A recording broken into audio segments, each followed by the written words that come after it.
Bonjour, on se trouve aujourd'hui pour le plateau télé pour le Festival du mois de la photo. Nous sommes actuellement aujourd'hui à l'ancien musée de peinture qui se trouve à côté de la place Verdun à Grenoble. Et je passe le micro à ma collègue Maï. Donc, bonjour à tous, donc, nous sommes Louane et Maï, les journalistes de ce plateau TV, et nous ne sommes pas seuls sur le plateau, donc, nous sommes accompagnés donc, de Benjamin, Pierre et Marlène qui vont se présenter, si vous le voulez bien, brièvement. Donc je vous invite à prendre les micros sur la table et à vous présenter si vous voulez. Merci. Moi c'est Benjamin Bulten, je suis le journaliste du Crieur de la Villeneuve, donc un média de la Villeneuve de Grenoble qui existe depuis 8 ans, depuis 2014. Et je m'intéresse actuellement aux questions d'histoire et de mémoire de la Villeneuve de Grenoble. Pierre Canaguier, donc j'ai animé l'atelier photographie du CAV de Grenoble entre 1977 et 1990. J'ai aussi participé à Vidéo Gazette en 1975. Voilà. Et je suis actuellement toujours photographe, représenté par la galerie Le Réverbère à Lyon. Voilà. Et moi, je suis Marlène Asson, je travaille à la Maison de l'Image et je suis en charge de la conservation, documentation et valorisation du fonds d'archives vidéo de Vidéo Gazette et du reste du centre audiovisuel, désormais Maison de l'Image. D'accord, donc moi je vais rebondir sur ça. Est-ce que Marlène, vous pouvez nous parler un peu plus de Vidéo Gazette ? Alors Vidéo Gazette, c'est une télévision locale qui a du coup été émise à Grenoble de 1972 à 1976, qui est un média local participatif parce que ce sont les habitants de la Villeneuve, encadrés du coup par des journalistes et des professionnels qui du coup ont créé une émission de télévision qui a duré 4 ans et qui a été diffusée par câble directement sur les moniteurs des habitants de la Villeneuve.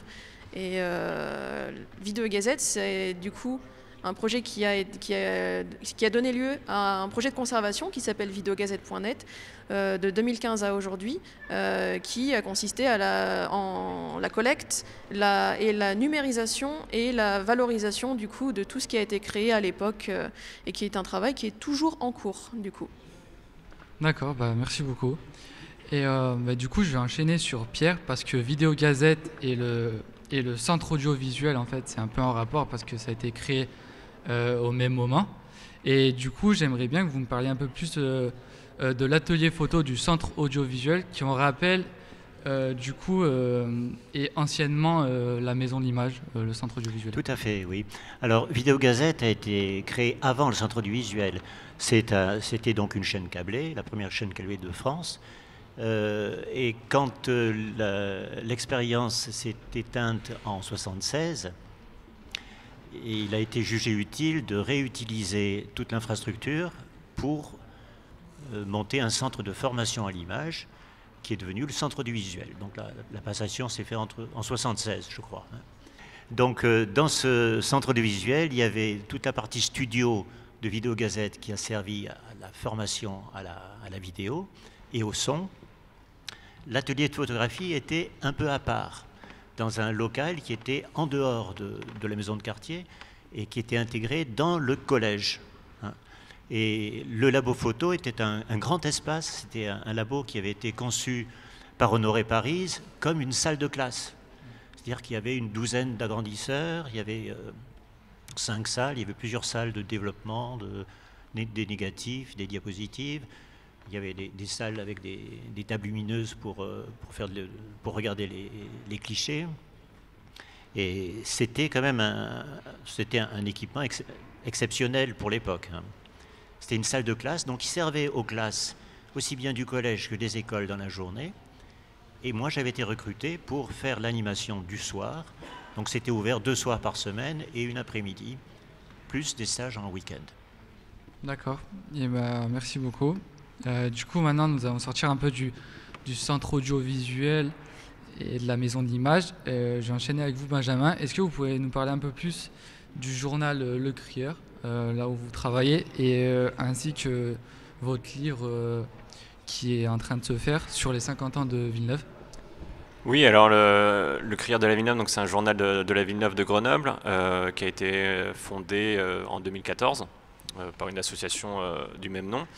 Donc on est un petit groupe d'habitants, de professionnels du quartier voilà, qui ont souhaité lancer cette initiative-là.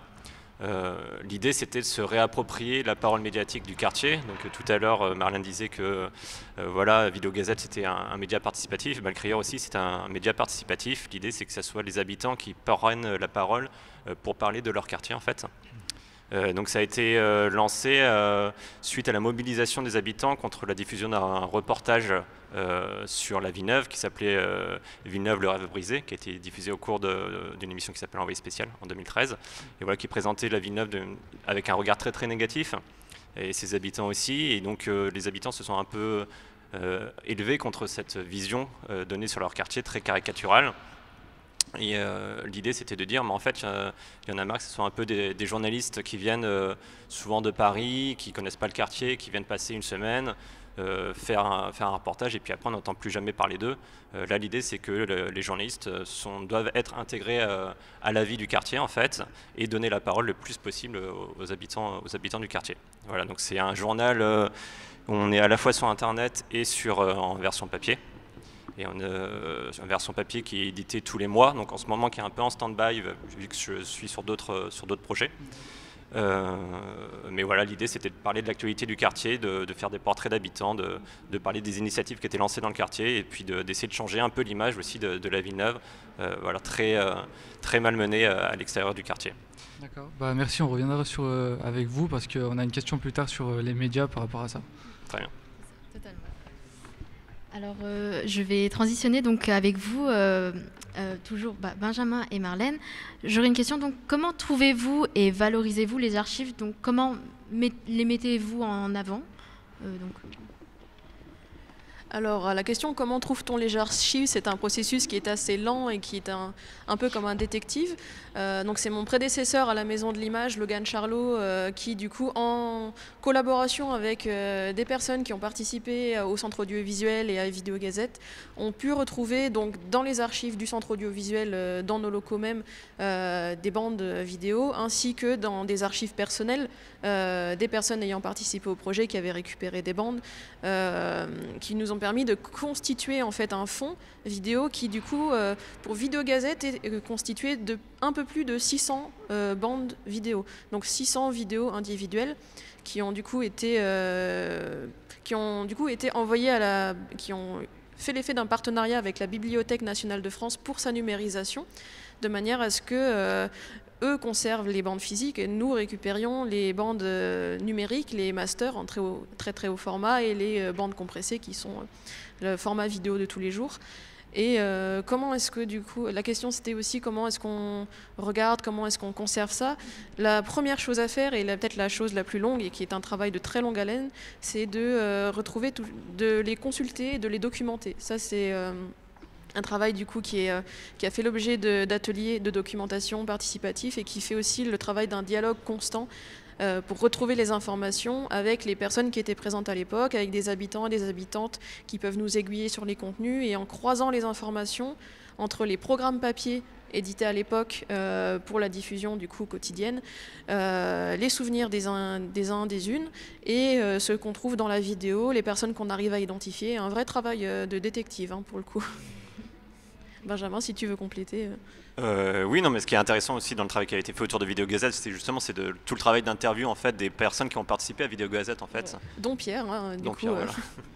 Et je pense aussi, alors nous au Crieur, c'est ça aussi le déclic qui a été que moi j'ai eu sur l'idée de travailler sur la question de la mémoire et de l'histoire, c'est interviewer des gens en fait. Des gens qui ont vécu, qui sont là depuis 50 ans. Il y en a encore beaucoup d'habitants qui sont là depuis 50 ans à la Villeneuve. Et en fait, bah voilà, 50 ans, ça commence à faire un bout de temps, en fait. Et puis malheureusement, ces personnes commencent à être de plus en plus âgées et commencent à disparaître pour certaines. Donc il y a aussi toute une partie de la mémoire du quartier qui disparaît petit à petit et qu'il faut chercher aussi à sauvegarder tant qu'il est encore temps, en fait. Donc il y a tout ce travail-là d'interview, de rencontrer, d'aller chercher les gens qui ont vécu toutes les belles choses et puis aussi les moins belles qui ont pu se passer, tous les événements qui ont pu se passer à la Villeneuve. Et puis après, il y a tout le travail d'archives plus physiques, donc c'est-à-dire les papiers, les photos, etc.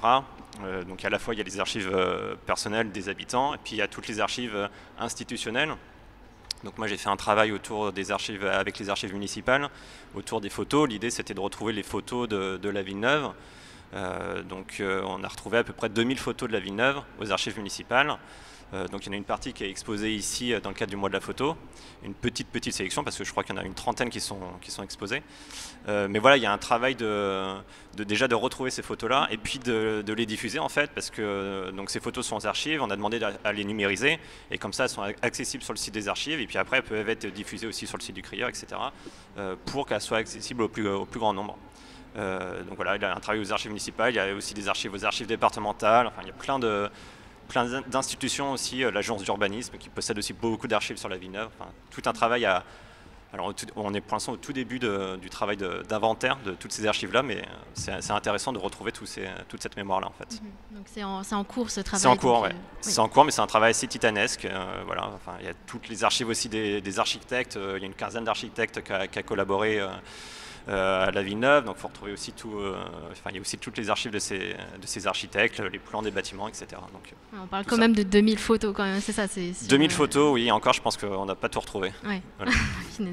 Ok, bah, je vois que c'est un grand travail quand même de garder cette mémoire finalement de ce passé-là. Et j'enchaîne du coup par exemple avec Pierre. Pouvez-nous vous parler d'une journée type du coup au Centre audiovisuel de Villeneuve à ses débuts, par exemple, des changements actuels, enfin, comment voyez-vous Une journée type au Centre audiovisuel, à l'atelier photo, j'imagine quand même, parce que c'était là un que atelier j'étais. photo du coup.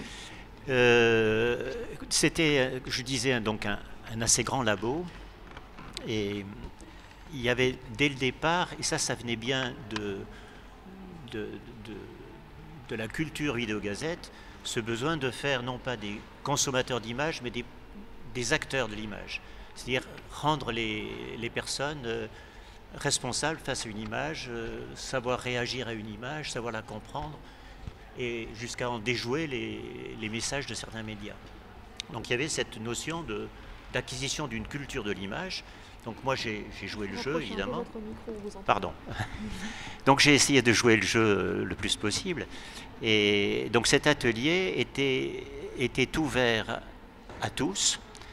Il y avait beaucoup de monde qui venait. Il y avait certains soirs jusqu'à 50 personnes qui venaient parce qu'il y avait des salles de développement diapo, hectares, de noir et blanc. Il y avait le tirage.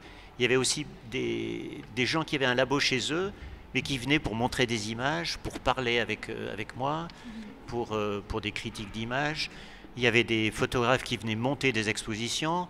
On avait aussi des équipements un peu particuliers, comme une presse à chaud, qui permettait d'aplanir les tirages en barité. On avait des cadres, un atelier pour faire des passe-partout. Il y a beaucoup d'expositions qui sont sorties de l'atelier de Villeneuve. Donc une journée type, c'est un peu difficile. Il y avait des journées où il y avait donc les gens de Villeneuve qui venaient tirer la photo du dernier né ou des vacances. Et puis à côté, il y avait un photographe local qui venait faire une exposition. Ce qui était bien, c'est que ça cohabitait. C'est-à-dire qu'il y avait tous les pratiquants de la photographie. Et puis, plutôt au cours des années 80, j'ai été rejoint par Richard Collier, parce qu'au départ, j'étais seul dans cet atelier. Et avec Richard Collier, on a développé aussi un programme de lecture d'images. Et avec Richard Collier, on a fait donc des lectures d'images dans des petites classes, même avec des classes de... Élémentaires ? Même avant, avec des classes maternelles, moyenne section, donc avec des 4-5 ans. Et c'était passionnant, enfin, d'essayer de leur expliquer, voilà, ça c'est une image, ça c'est le réel, c'est pas la même chose, c'est pas la même matière, c'est apprendre la coupure sémiotique sans prononcer le mot, voilà. Donc c'était vraiment comment dire, des journées qui étaient chargées, qui étaient riches. Moi j'en ai un souvenir d'une grande richesse. Voilà. Ouais, est-ce que vous êtes un peu nostalgique de ces moments-là? Pas du tout. D'accord. Pas du tout, je ne suis pas nostalgique, je suis ravi de l'avoir vécu. Hein. Après, il y a eu d'autres choses qui étaient bien aussi. Hein. Donc c'est pas... Enfin, c'est vrai que ça m'a fait quelque chose le jour où on a rasé ces locaux, parce qu'ils n'existent plus. Hein. Moi, j'étais déjà parti, mais bon, c'était quand même une partie du passé qui partait sous les machines. Hein, c'était un peu étrange. Et après, donc, le labo a été rapatrié dans les locaux actuels de la Maison de l'Image. Voilà. Mais moi, je pense qu'il n'y a rien à regretter de cette époque-là. C'était une époque très riche. C'est vrai que tout le monde faisait de la photographie. Donc, j'ai assisté quand même à l'âge d'or de l'argentique. Voilà. C'est fou. Et on a aussi développé essayer de s'adresser non pas à des gens qui pratiquent la photographie, mais aussi à des gens qui aiment la photographie, à des photophiles. À l'époque, il n'y avait pas encore de collectionneurs de photographie, ça ne se faisait pas trop. On trouvait un tirage de Cartier-Bresson pour 2 ou 3 000 francs, ce qui est impensable aujourd'hui. Donc il n'y avait pas cet attrait pour l'art photographique, et on a essayé, justement avec Richard Collier aussi, de développer des cours de lecture d'images, d'une part, mais aussi des cours d'histoire de la photographie, aussi des cours de photométrie, sensitométrie, thermocolorimétrie, avoir un peu la partie scientifique et la partie culturelle. Voilà. Très intéressant, merci beaucoup. Je ne sais plus si tu avais une question. Alors moi, je vais revenir sur Benjamin. Donc, moi, je me pose la question de pourquoi êtes-vous autant impliqué pour le quartier Villeneuve ? C'est une très bonne question. Pourquoi je suis autant impliqué, je ne sais pas trop comment répondre. Sans doute parce que j'y habite, je pense, aussi. Ouais, j'y habite depuis 8 ans maintenant, presque 9. Du coup, c'est le quartier où j'habite, c'est le quartier où j'emmène mes enfants jouer, c'est le quartier que je fréquente tous les jours, où je vais au marché. Donc c'est un quartier qui m'intéresse, c'est là où j'ai mes amis. Donc je pense que c'est un quartier qui me plaît. Voilà. Et après, j'ai aussi cet attrait pour la Villeneuve, pour son histoire. La Villeneuve est aussi emblématique des quartiers populaires qui ont existé, qui continuent d'exister en France. Et sa trajectoire est aussi emblématique des quartiers populaires, des quartiers populaires en France. Et ce qui m'intéresse aussi, c'est voir les transformations de la Villeneuve, son évolution. Et puis voir aussi sa stabilité à travers le temps, à travers ces 50 ans. En fait, il y a encore des gens qui y habitent toujours, des familles qui y habitent toujours. Il y a des pratiques qui avaient lieu il y a 50 ans qui existent toujours. Je pense que tu as dû connaître les gens qui transportaient des choses en caddie dans la Villeneuve. 50 ans plus tard, les gens font pareil en fait. Les enfants qui se baignent dans le lac, 50 ans plus tard, il y a toujours les enfants qui se baignent dans le lac. Et voilà, donc le quartier se maintient dans le temps et se maintient vivant en fait, et c'est ça qui est intéressant. Ok, très bien, parce que vous avez parlé aussi des 50 ans, et du coup, comment avez-vous et prévoyez-vous de continuer à fêter ces 50 ans ? Ouais. Alors l'idée c'est, du coup on a été un collectif qui a à l'initiative de ces 50 ans de la Villeneuve. Donc il faut savoir que la Villeneuve a toujours fêté ses anniversaires, ses 10 ans, ses 15 ans, 20 ans, 25 ans, etc. Donc ça a toujours été une tradition, on va dire, de fêter les anniversaires de la Villeneuve. Le dernier anniversaire, c'était les 40 ans qui a été fêté en 2012-2013. Et donc l'idée, c'était aussi de refaire un peu pareil, de faire une année de festivités, donc de juin 2022 à juin 2023. Donc on est en plein dedans, en plein milieu là. Et l'idée, c'était de valoriser la Villeneuve, de valoriser le quartier, de montrer les initiatives qui existent à la Villeneuve. Et et puis d'avoir quelque chose de festif aussi, voilà, quelque chose qui peut rassembler les familles, qui peut attirer les enfants. Donc on a essayé de monter des événements, on a attiré d'autres événements, on a réussi à convaincre la ville d'organiser un événement dans le quartier, donc ils ont tiré le feu d'artifice du 14 juillet de la Villeneuve cette année, alors que d'habitude il est tiré du parc Paul Mistral. Voilà, l'idée c'est de valoriser le quartier en fait, et valoriser aussi l'histoire du quartier. Voilà, donc avec l'expo sur les photos, enfin, il y avait aussi tout le travail de la maison de l'image sur valoriser Vidéo Gazette, parce que c'est aussi les 50 ans, enfin la Villeneuve a 50 ans, mais aussi du coup la maison de l'image a aussi 50 ans. A du coup 50 ans, vu qu'elle a été construite et pensée en même temps que le quartier. Du coup, le premier dispositif, c'est Vidéo Gazette qui a été pensé dans le quartier, et donc toute cette trajectoire fait que collectivement, on va dire, la mission de la maison de l'image existe depuis 50 ans. D'accord, je vois. On va commencer à toucher à la fin de ce plateau télé, mais je voulais juste finir avec une question. Donc, vous avez parlé de cette médiatisation un peu maladroite, un peu mauvaise de la Villeneuve, et je voulais vous demander à vous trois comment vous la voyez, qu'est-ce qu'il faudrait faire, par quels moyens faudrait-il procéder pour en fait peut-être améliorer, quelles solutions y aurait-il par rapport à ça? Question un peu compliquée. Alors c'est une question qui est assez vaste. Oui. Qu'est-ce que je peux en dire? Moi je suis arrivée à Grenoble en 2015, je ne suis pas du tout de la ville à la base, et j'ai vécu, on va dire, cette transformation de ma vision de la Villeneuve où moi quand je suis arrivée à Grenoble, justement on m'a dit attention, Arlequin, faut pas y habiter, c'est pas cher, c'est normal, va pas là-bas le soir, va pas là-bas la journée non plus d'ailleurs. Et du coup de travailler, maintenant que je travaille tous les jours du coup dans ce quartier, que j'explore avec le fond, que je découvre toute l'histoire du quartier et que je découvre toutes les problématiques anciennes, actuelles, les différentes populations, les différentes problématiques et solutions trouvées collectivement. Qu'est-ce que je peux en dire? C'est que c'est peut-être pas à ma place, moi, de personne extérieure, de parler du quartier. Justement, je pense que la solution, en tout cas en grande partie, elle est dans la mise en puissance et dans la mise en voie du quartier lui-même sur ce qu'il a à dire. C'est pour ça que nous, on essaie de se placer en position de donner la parole par les expositions, par le Media Lab, par nos actions, pour que ces personnes-là, justement, puissent s'exprimer et qu'on arrête enfin de s'exprimer sur elles, justement. Je n'habite plus Villeneuve depuis longtemps. Je ne pourrais pas dire grand-chose sur Villeneuve aujourd'hui. Et oui, non, c'est une question assez vaste et puis qui concerne voilà, le fonctionnement des médias en France, et puis pas qu'en France en fait, mais non, mais par exemple le reportage envoyé spécial a permis les habitants, enfin une association d'habitants avait porté plainte pour diffamation contre France Télévisions, et c'était la première fois en fait que des habitants portaient plainte justement en diffamation, voilà, contre un média.